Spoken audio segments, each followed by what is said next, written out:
오늘 우리에게 주신 하나님의 말씀은 고린도전서 13장 1절에서 7절까지입니다. 내가 사람의 방과 천사의 말을 할지라도 사랑이 없으면 소리나는 구리와 울리는 괭가리가 되고, 내가 예언하는 능력이 있어 모든 비밀과 모든 지식을 알고 또 산을 옮길 만한 모든 믿음이 있을지라도 사랑이 없으면 내가 아무것도 아니요. 내가 내게 있는 모든 것으로 구제하고 또 내 몸을 불사르게 내줄지라도 사랑이 없으면 내게 아무 유익이 없느니라. 사랑은 오래 참고 사랑은 온유하며 시기하지 아니하며 사랑은 자랑하지 아니하며 교만하지 아니하며 무례히 행하지 아니하며 자기의 유익을 구하지 아니하며 성내지 아니하며 악한 것을 생각하지 아니하며 불의를 기뻐하지 아니하며 진리와 함께 기뻐하고 모든 것을 참으며 모든 것을 믿으며 모든 것을 바라며 모든 것을 견디느니라. 아멘. 고린도 교회는 바울이 2차 전도여행 때 세운 교회입니다. 그런데 고린도 교회에 여러 분쟁과 문제들이 있다는 것을 바울이 듣고 3차 전도여행 때 고린도 교회 성도들에게 쓴 편지가 바로 고린도 전서입니다. 그래서 성도들에게 문제에 대한 올바른 가르침을 제시해주고 또 성도들이 질문한 내용들을 답해주고 있는 편지입니다. 여러분, 고린도 도시는 제가 몇 번 설명해서 여러분들을 기억하고 있는 분도 있겠지만 항구 도시예요. 항구 도시다 보니까 무역이 굉장히 발달하였어요. 그래서 다양한 사람들이 몰려드는 상업의 중심 도시였습니다. 여러분, 상업이 발달하면 당연히 부자들이 돈이 많이 오고 가겠죠. 그래서 상류층들이 많았어요. 동시에 노예들도 굉장히 많았습니다. 이런 환경에다가 교회를 세우다 보니 교회 안에는 몇 가지 문제들이 발생하게 됐어요. 첫 번째 문제에 뭐가 있었냐? 교회 안에 음란의 문제가 있었습니다. 고린도 도시는 그 아프로디테라는 신전이 있고 주신으로 섬기는 도시였어요. 우리가 너무나 잘 아는 비너스라는 여신을 섬기는 도시가 바로 고린도였습니다. 그런데 이 여신을 섬기는 제사법이 무엇이었냐고 하니까 그 신전에 있는 여사제들과 성관계를 맺는 거예요. 이게 이 사람들의 제사법이었어요. 그러니까 이 우상숭배라는 제사법이 음행이다 보니까 이 고린도 도시는 환락과 음란으로 아주 악명이 높은 그런 도시였어요. 이런 도시에 사도 바울이 여러분 교회를 개척한 것입니다. 그렇다 보니까 예수를 믿고도 교회 안에 들어왔는데 이 음란을 그대로 교회에 가져온 사람들이 있었어요. 근데 사람들이 이 고린도 도시가 워낙에 음란하니까 그냥 아무도 비난하지도 않고 그대로 그냥 수용한 거예요. 근데 바울이 자신이 개척한 교회에 음란이라는 소식을 듣고 바로 편지를 쓴 것입니다. 그러면서 우리의 육체는 하나님이 거하시는 거룩한 성전이기 때문에 육체를 더럽히는 음행을 버리고 회개하라 라고 촉구한 거예요. 즉 음행을 버리지 않는 것은 여전히 우상 숭배를 하고 있는 것과 똑같기 때문입니다. 그래서 사도 바울이 7장에서 음란을 벗어나기 위해서는 결혼이라는 안전한 방법을 통해서 죄를 짓지 말라고 가르쳐주고 있습니다. 또 두 번째는요, 교회에 식사 예절 문제가 있었어요. 지금은 우리가 코로나 때문에 식사를 하고 있지 않지만 교회는 식탁 공동체라 불릴 정도로 식사가 중요한 부분을 차지했어요. 그런데 이 당시 교회의 식사는 뭐였냐면 성만찬이었습니다. 성만찬. 그런데 이 당시 로마 시대는 오늘날 우리처럼 이 주일이 공휴일이 아니었어요. 공휴일이 없는 시대였어요. 그렇다 보니까 돈이 많은 부자들은 원래도 일을 하지 않고 노예들만 일을 시켰잖아요. 그러니까 부자들은 주일날 일찍 와서 와 있는 거예요. 그러나 가난한 사람들이나 노예들은 주일날에도 일을 하고 다 끝난 다음에 뒤늦게 교회에 왔어요. 근데 문제는 뭐냐? 이 부자들이 성만찬을 하려고 차려놓은 음식을 자기들끼리 모여서 다 먼저 먹어버린 거예요. 그럼 뒤늦게 온 가난한 사람들은 어떻게 될까요? 그들이 남긴 것을 먹거나 때로는 남긴 것이 없으면 식사를 못하는 거예요. 그러니까 이 무례하고도 배려 없는 이 부자들의 행동에 바울이 크게 화를 내서 대노를 하면서 쓴 편지예요. 편지를 쓰면서 막 너희들이 어떻게 그리스도의 몸으로서 그럴 수가 있느냐라고 써요. 그런데 여러분, 부자들은요, 자신들의 행동이 잘못됐다고 생각하지 못했어요. 왜 그랬을까요? 이 당시에는 부자와 가난한 사람들이 함께 밥을 먹지 않았어요. 주인과 노예가 함께 밥을 먹지 않았어요. 근데 교회에는 부자도 있고 가난한 사람도 있고 노예도 함께 있는 거예요. 그러니까 이 사람들은 당연히 옛날 예수 믿기 전에 세상에 했던 그 습관을 그대로 교회에 가져와서 그대로 행하고 있었던 것입니다. 그래서 바울이 설명하는 거예요. 여러분, 성만찬이 뭐죠? 성만찬은 우리가 예수님을 믿고 주님과 연합된 거예요. 주님의 죽으심과 부활하심과 연합된 걸 기념하는 거예요. 동시에 무엇을 기념하냐? 예수님을 주님으로 고백하는 모든 사람들, 그 누구든지 여자든 남자든 어린아이든 노인이든 또 주인이든 종이든 유대인이든 헬라인이든, 그러니까 종족이든 성별을 넘어서 주님 안에서 우리는 한 가족이 되었습니다 라고 고백하는 지금 아름다운 신앙 고백적인 그런 행위예요. 그런 아름다운 성만찬을 하면서 세상이 차별하고 나누는 그 기준을 여전히 교회 안에서 하고 있다면 그 사람은 여전히 우상숭배를 하고 있는 것과 같다는 것입니다. 그래서 바울은 세상은 차별을 하고 구분을 하지만 교회는 세상의 모든 차별과 구분을 뛰어넘는 예수 그리스도의 피로 하나 된 공동체이다 라고 말하고 있습니다. 마지막으로 문제가 뭐였냐면 은사 문제가 있었어요. 바울은 12장부터 14장까지 무려 3장을 은사를 말할 정도로 은사에 대한 부분을 굉장히 할애하고 있어요. 이 말은 무슨 말이냐면 고린도 교회는 은사를 받은 사람이 많았다는 뜻이에요. 바울은 성령께서 12장에 쭉 설명해요. 성령께서 어떤 사람에게는, 우리 수정이에게는 지혜의 말씀을 주고, 또 우리 성혜에게는 기적을 행하는 능력을 주고, 우리 치웅이에게는 또 예언의 은사를 주고, 또 이내자매님한테는 방언을 주고, 또 우리 선교사님한테는 방언 통변하는 은사를 주고, 그러니까 교회 안에 다양한 어떤 은사를 주셨다는 거예요. 근데 이 은사를 따라서 직분을 맡는 거예요. 어떤 사람은 사도의 직분을 맡고, 어떤 사람은 가르치는 교사의 역할을 하고, 어떤 사람은 열심히 섬기는 사람을 하고, 어떤 사람은 또 방언을 섬기고, 어떤 사람은 또 관리하는 사람.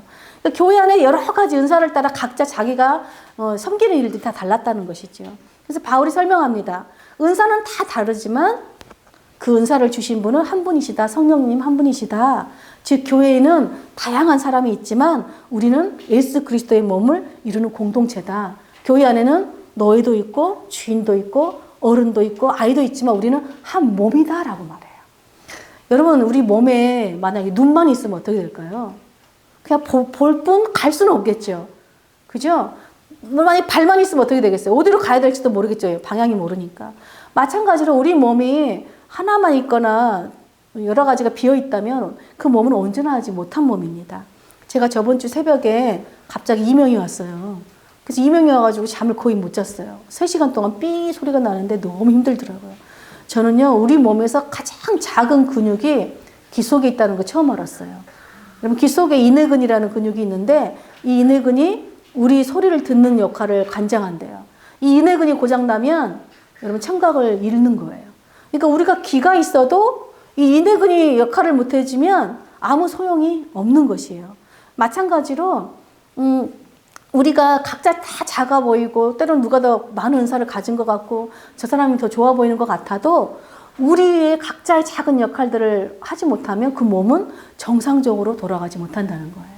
그래서 바울은 어떤 사람들이 우리 그러죠. 저 사람이 더 좋은 은사를 가졌다. 근데 더 크고 좋은 은사를 가진 것이 아니라 모든 은사는 하나님의 몸을 이루는 데 필요한 아주 귀하고 아름다운 것이라고 지금 말하고 있습니다.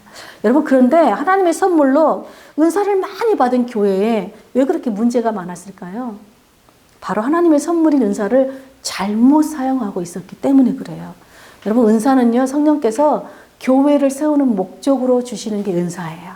그런데 고린도 교회 성도들은요, 은사를 어떻게 사용했냐면 서로 자신들을 뽐내는 거예요. 내가 숙정이보다 더 큰 은사를 받았다? 아니야, 내가 성혜보다 더 좋은 은사를 받았어. 아니야, 치웅이가 더 좋아. 서로 자기들이 받은 은사가 더 좋은 거라고 자기를 뽐내고 자랑하는 데 사용하였습니다. 여러분, 하나님이 선물로 준 은사는요, 자기를 뽐내라고 주신 게 아니에요. 근데 자기 이 선물로 받은 은사를 자기를 막 자랑하고 드러냈으니 교회 안에 당연히 시기와 분쟁과 교만이 끊이지 않았겠죠. 그래서 바울은 12장 가장 마지막 절에 이렇게 말해요. 우리 12장 31절에 보면 너희는 더욱 큰 은사를 사모하라. 내가 또한 가장 좋은 길을 너희에게 보이리라 이래요. 여러분, 바울은요, 서로 자기들이 받은 은사가 더 크다고 막 뽐내고 자랑하는 성도들에게 정말 크고 빛나는 은사를 위해서 가장 좋은 길이 바로 무엇이다 알려줄게 하고 설명한 게 오늘 13장이에요. 그것이 뭘까요? 바로 사랑이라는 거예요. 여러분, 가장 많은 은사 중에 바울이 가장 먼저 무슨 은사를 언급하냐면 방언의 은사를 언급해요. 왜냐하면 이 당시 고린도 교회 성도들은요, 방언의 은사가 가장 크고 가장 중요한 은사라고 생각했어요. 우리 한국교회에서 다 한창 성령을 받은 확실한 증거는 방언이다라고 말한 사람들이 있었어요. 방언을 받아야 성령을 받은 것이다라고 말한 사람들이 있었어요. 근데 한국교회는 은사에 대한 두 가지 견해가 있어요. 한 가지는 어떤 견해냐? 은사 중지론자예요. 뭐냐면 은사 중지론자들은 신약 성경의 완성과 함께 모든 은사는 끝났다. 더 이상 은사는 없다. 그래서 지금 지금 현대 시대에서 방언을 하고 애언을 하는 사람 다 가짜다라고 말하는 사람들이 있어요. 또 반대로 이제 은사 지속론자들이 있어요. 예수님이 오실 때까지 우리는 성령의 도우심이 필요하기 때문에 우리는 성령의 은사는 계속 여전히 하다. 그러니까 은사는 계속 지속되고 있다라고 믿는 사람들입니다. 한국교회 많은 교회와 저를 포함해서 많은 한국교회가 은사 지속론을 지지합니다. 왜냐하면 여러분 우리 힘으로는 하나님 우리에게 주신 사명들을 감당할 수가 없어요. 성령께서 주신 은사를 받아서 그 은사를 따라서 하나님의 나라를 전하는 사명을 감당할 수 있기 때문에 그렇습니다.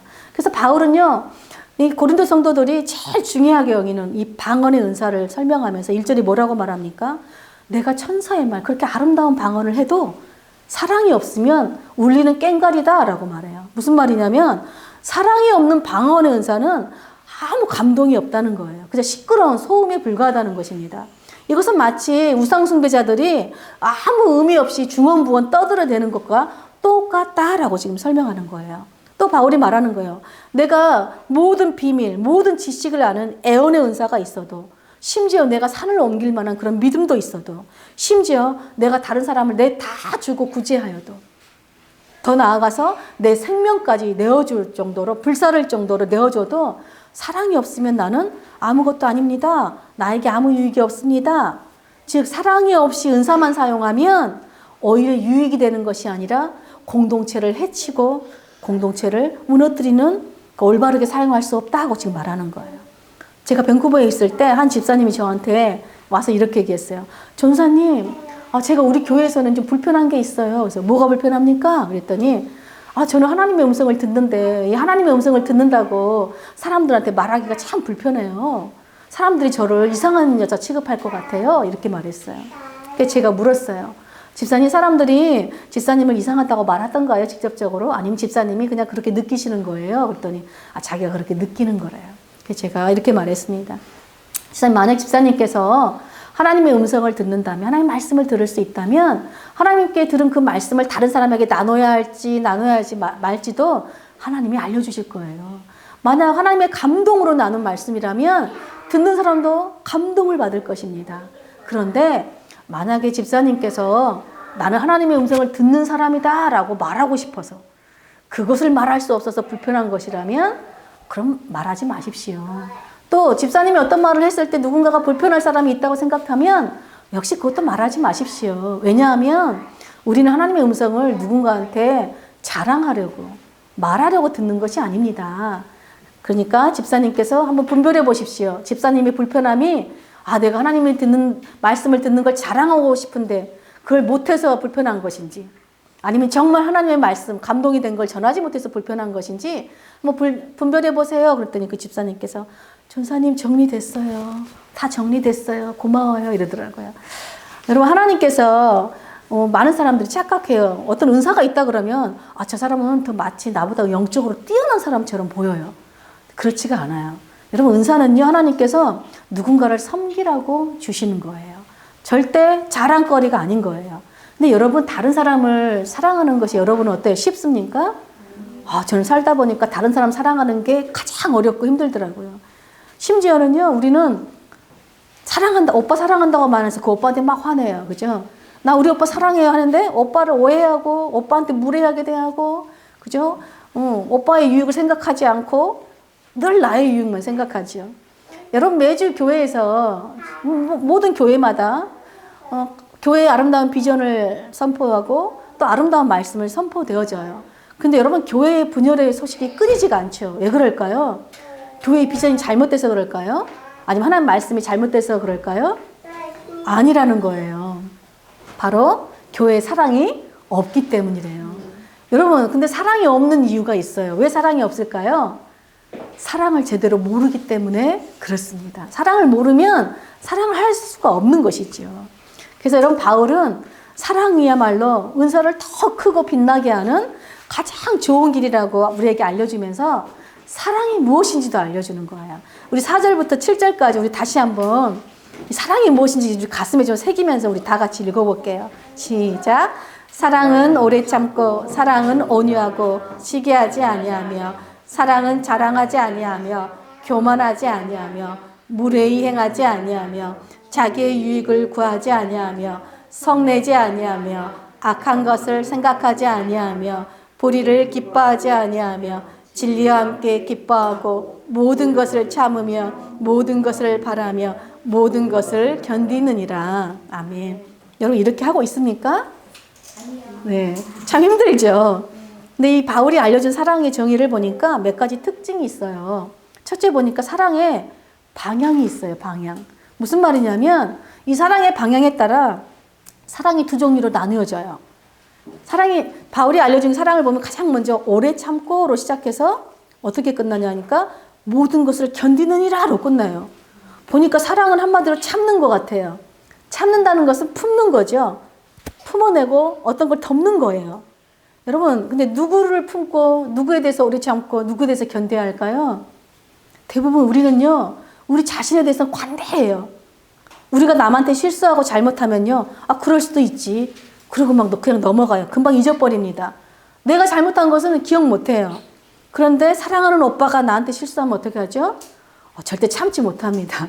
절대 견디지 못하죠. 절대 덮지 못해요. 반드시 드러내야 돼요. 반드시 짚고 넘어가야 되는 거예요. 그래서 어떻게 해요? 사랑의 방향이 자기 자신을 향해서 관대하면 이기적인 사랑이 되는 거고, 사랑의 방향이 다른 사람에게 관대하게 향하면 그것이 바로 이타적인 사랑이 되는 거예요. 여러분, 바울은요, 은사를 잘못 사용하고 있는 고린도 교회 성도들에게 이렇게 말하고 있잖아요. 너희가 아무리 은사가 많아도 사랑이 없으면 너희 아무것도 아니다. 너희 아무 유익이 없다. 이렇게 말하지 않고, 여러분, 주어가 뭐로 돼 있죠? 내가 이래요. 내가 아무리 은사가 많아도, 내가 아무리 능력이 있어도 내가 사랑이 없으면 나는 아무것도 아니고 나한테 아무 유익이 없다. 이렇게 말해요. 여러분, 이것이 올바른 사랑의 방향이에요. 뭐냐니까요? 이게 뭐냐면, 숙정아, 너는 왜 그렇게 사랑이 없니? 성희야, 너는 왜 이렇게 섬기지를 못해? 늘 상대방을 향해서 말하는 것이 아니라, 여러분, 사랑은요, 나로부터 어떻게 흘러가야 되는지 지금 사도 바울이 본을 보여주고 있는 거예요. 여러분, 제가 여러분들 결혼 예비 교육할 때 잘 사는 부부는 어떤 부부라고 했는지 기억이 납니까? 여러분, 돈 많은 사람들이 잘 사는 부부입니까? 아니었죠? 사이좋은 부부가 잘 사는 부부였어요. 여러분, 사이좋은 부부와 사이좋지 않은 부부의 차이점이 딱 하나였어요. 그게 뭐냐면 사랑의 방향의 차이였어요. 그러니까 사이가 좋지 않은 부부들을 봤더니 늘 이렇게 말해요. 당신은 내가 힘든 거 안 보여? 당신은 왜 그렇게밖에 말을 못해? 당신이 먼저 고쳐야 내가 고치지. 늘 당신으로 시작해서 당신 때문에로 끝나요. 사이 좋지 않은 부부는. 사이 좋지 않은 부부는 늘 상대방에게 당신에게 사랑을 요구하고 강요하는 거예요. 그럼 어떻게 할까요? 당연히 강요를 하다 보면 무례하겠죠. 친절하지 못하겠죠. 당연히 화를 내겠죠. 근데 사이좋은 부부들은 어떻게 하는가 봤더니 이렇게 얘기하는 거예요. 여보, 내가 바빠서 그러는데 좀 도와줄 수 있어요? 여보, 혹시 내가 실수한 거 있어요? 내가 뭐 말 잘못한 거 있어요? 내가 그런 뜻이 아닌데 미안해요. 이렇게 얘기해요. 그러니까 사이좋은 부부는요, 사랑하는 사람한테 사랑하는 사람을 배려해요. 그 사람의 이익을 먼저 생각하는 거예요. 나를 배려해달라고 요구하지 않고 그 사람을 배려하고 부탁하는 거예요. 그러니까 어떻게 당연히 친절하게 묻겠죠. 친절하게 말하고 온유하게 대하는 것입니다. 이런 사랑의 방향에 따라서 이기적인 사랑이 되고 이타적인 사랑이 된다는 거예요. 여러분, 이기적인 사랑은 자기의 유익만을 구하는 사람이에요. 그러니까 자기의 이익에 안 맞으면 화내고 무례하게 행하고 참지 못하는 것이죠. 그러니까 은사를 이런 이기적인 사랑으로 사용하면요, 은사는 자기를 높이는 도구로 전락해 버립니다. 그런데 바울은요, 이런 이기적인 사랑을 하는 사람들을 향해서 영적으로 미숙한 어린아이다라고 말해요. 우리 13장 11절 한번 읽어보겠습니다. 11절 시작. 내가 어렸을 때는 말하는 것이 어린아이와 같고 깨닫는 것도 어린아이와 같고 생각하는 것도 어린아이와 같다가 장성한 사람이 되어서는 어린아이 일을 버렸노라 이래요. 여러분 어른이 되셔서 계속 자기중심적으로 이기적으로 사는 사람들은요 여전히 어린아이라는 거예요. 어린아이들은요 자기밖에 모릅니다. 친구랑 잘 노는 것 같다가도 금방 막 싸우죠. 왜 그럴까요? 다 내 거예요. 내 거야. 내가 가지고 놀았으면 다 내 건 거예요. 근데 친구가 가지고 놀면 그 친구에 대해서 배려할 줄 모르는 거예요. 그러니까 이런 어린아이처럼 자기중심적인 이기적인 사랑을 하면 할수록 관계가 다 깨지고 공동체가 무너져요. 분열을 가져옵니다. 여러분 관계가 깨지고요. 공동체가 분열되면요. 나한테도 유익이 하나도 없어요. 그리고 모두에게도 아무 유익이 되지 않아요. 이타적인 사랑은 다른 사람에게 유익을 주는 사랑이에요. 이런 사랑을 바울은 영적으로 성숙한 사랑이다라고 말해요. 장성한 어른의 신앙이다라고 말해요. 하나님이 주신 은사를 다른 사람을 섬기는 이타적인 사랑을 사용할 때 이 은사는 하나님께 영광을 돌리는 도구가 됩니다. 이런 이타적인 사랑은 하면 할수록 관계가 깊어지고 공동체가 하나 되게 해요. 공동체가 하나 되면 여러분 교회가 하나 되면 어떻게 되냐면 내가 교회 공동체와 함께 자라나요. 성숙하게 자라나요. 동시에 공동체와 함께 다른 사람을 구원하는 구원의 열매를 맺는 기쁨을 맺게 되는 것입니다. 그러면 여러분 하나님의 선물로 받은 이 은사를 다른 사람을 유익하게 하는 이타적인 사랑으로 사용할 때 이렇게 사용하는 것이 곧 나를 위한 가장 좋은 길이요. 하나님의 영광을 위한 가장 좋은 길이라고 지금 사도 바울이 알려주는 것입니다. 여러분 그래서 사도 바울은 둘째로 사랑의 특징을 보니까 사랑은 요구하는 것이 아니라 추구하는 것이라고 말해요. 우리 14장 1절에 보니까 바울은요 은사에 대해서 말하고 12장 은사에 대해서 말하고 13장에 사랑에 대해서 말해요. 그러면서 14장을 시작하면서 뭐라고 시작하냐면 사랑을 추구하라 라고 말해요. 여러분 사랑을 추구한다는 것은 사랑을 완성할 때까지 쫓고 구하는 것을 말해요. 그렇다면 여러분 누구에게 사랑을 추구해야 될까요? 온전하신 사랑이신 하나님께 사랑을 추구해야 돼요. 요한 1서 4장 8절에 보면 이렇게 기록해요. 사랑하지 아니하는 자는 하나님을 알지 못하나니 하나님은 사랑이심이라 이래요. 여러분 성경은요 사랑을 하려면 먼저 하나님을 알아야 된대요. 하나님을 모르는 자는 사랑을 모른대요. 그리고 사랑의 방향도 잘못 향한다는 거예요. 그러니까 하나님의 사랑을 추구한다는 것은 곧 하나님을 추구하는 거겠죠. 하나님을 알기를 원한다는 것이죠. 여러분 하나님은요 하나님의 사랑이 무엇인지 하나님이 어떤 분이신지 우리에게 친히 보여주셨어요. 여러분 하나님의 사랑으로 오신 분이 누구시죠? 예수님이시잖아요. 예수님을 통해서 하나님은요 사랑이 무엇인지 다 보여주셨어요. 저번주에 우리 부활절날 제가 언급했지만 여러분 제자들이 3년 동안 예수님 따라다녔는데 예수님에 대해서 알았나요? 몰라요. 예수님이 말할 때 엉뚱하게 대답하고 이해를 못해요. 그래서 예수님이 하나님의 나라에 대해서 가르쳐주고 보여줘도 깨닫지 못하고 무지했어요. 저 같으면 이런 3년 동안 가르쳤는데도 못 깨달으면 아유 포기했을 것 같아. 근데 예수님은요 이런 부족하고 연약한 자들을 제자로 부르셔요. 그 다음에 제자로 세우세요. 그 다음에 제자로 파송합니다. 부족한 거 다 아시고 주님께서 사랑으로 그들을 덮어주시고 품어주셨어요. 이게 바로 참아주시는 거예요. 심지어 예수님이 뭘 참으셨습니까? 십자가 밑에서 사람들이 조롱했죠. 뭐라고 조롱하냐면 네가 하나님의 아들이면 네 자신을 구원해봐. 야, 네가 다른 사람 구원한다면서 너는 네 자신을 구원 못하네? 십자가에서 내려와서 구원해봐 이랬어요. 근데 예수님이 그걸 참고 견디셨어요. 왜 그랬을까요? 여러분 예수님이 오신 이유는요. 예수님 자기 자신을 구원하시려고 오신 게 아니에요. 예수님이 오신 목적은 죄와 허물로 죽어가는 우리를 구원하시기 위해서 우리를 살려내시기 위해서 자신을 내어주시기 위해 오신 거예요. 그래서 십자가에서 참고 견디셔야만 했어요. 우리를 사랑하시지 않았다면 예수님이 십자가에서 내려오셨겠죠. 근데 하나님은 우리를 사랑하시는 우리를 살리시기 위해서 자신을 내어주시고 죄와 허물을 품고 십자가에서 죽으셨어요. 우리를 구원하신 하나님의 사랑이 바로 예수님이신 것입니다. 여러분 우리의 모든 허물과 죄를 덮어주고 품어주신 이 하나님의 사랑 때문에 우리가 지금 이 자리에 있는 거예요. 우리가 부활 생명을 갖고 새 생명을 얻는 영생을 얻은 자가 되었습니다. 여러분, 교회는요, 이 하나님의 이 사랑으로 지금 자신의 허물과 죄를 용서받은 구원의 공동체예요. 예수님을 믿는 사람들, 즉 하나님을 아는 사람들은요, 이미 하나님의 사랑을 받았고 하나님의 사랑으로 충만한 사람들이에요. 그러므로 이 하나님의 사랑으로 구원받은 공동체가 해야 할 사명이 뭐겠어요? 바로 서로 사랑하는 거예요. 뜨겁게 서로 사랑하는 것. 이것이 바로 다른 사람을 구원하는 능력이에요. 베드로전서 4장 8절에 이렇게 기록합니다. 무엇보다도 뜨겁게 서로 사랑할지니 사랑은 허다한 죄를 덮느니라. 그리고 요한일서 4장 12절에 이렇게 말해요.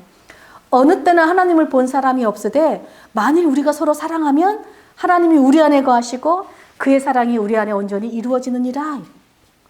여러분, 하나님을 아는 사람들은 뜨겁게 사랑하는 사람들이라고 말합니다. 그리고 하나님이 주신 사랑으로 뜨겁게 사랑할 때 여러분 어떤 일이 일어나냐면 사랑은 하면 할수록 줄어드는 것이 아니라 더 커지고 더 풍성해지고 완전해진대요. 심지어는요, 이 하나님의 사랑이 우리를 성숙한 어른으로 믿음으로 자라게 하고 우리를 온전한 사람으로 만들게 하고 우리를 믿음으로 강하게 만든대요. 무엇보다도 우리가 서로 사랑하는 것이 세상 가운데 하나님이 어떤 분인지 보여주는 가장 좋은 길이다라고 말합니다. 여러분, 구약에서는 하나님께서 하나님을 아는 자기 백성들에게 뭐라고 말하냐면요, 내가 거룩하니 너희도 거룩해야 된다라고 말씀하세요. 근데 예수님이 신약에 오셔서는 자기 백성들에게 뭐라고 말합니까? 내가 너희를 사랑한 것 같이 너희도 서로 사랑하라라고 말해요. 여러분, 거룩이 사랑으로 바뀌었죠. 그러니까 거룩과 사랑은 같은 말이에요. 세상은 차별합니다. 그런데 여러분, 우리 하나님을 아는 사람들은요, 구별돼요. 그게 거룩이거든요. 그러니까 어떻게 하나님의 거룩함을 보여주냐? 바로 우리가 사랑할 때 하나님의 거룩함을 드러내는 삶을 산다는 것입니다. 그러므로 하나님을 아는 백성들, 하나님의 사랑으로 구원받은 교회 공동체는요, 가장 좋은 길을 가야 되는데 그 길이 바로 사랑의 길이에요. 이 사랑으로 우리는 구원의 열매를 맺는 삶을 사는 것입니다. 여러분, 주님이 다시 오시는 그날에는요, 모든 것들이 사라집니다. 우리 은사들 다 사라져요. 그런데 영원토록 변치 않고 남는 것이 사도 바울은 사랑이라고 말해요. 여러분, 우리가 사랑하는 모든 것들은요, 하나도 사라지지가 않아요. 그래서 사랑이 제일이에요.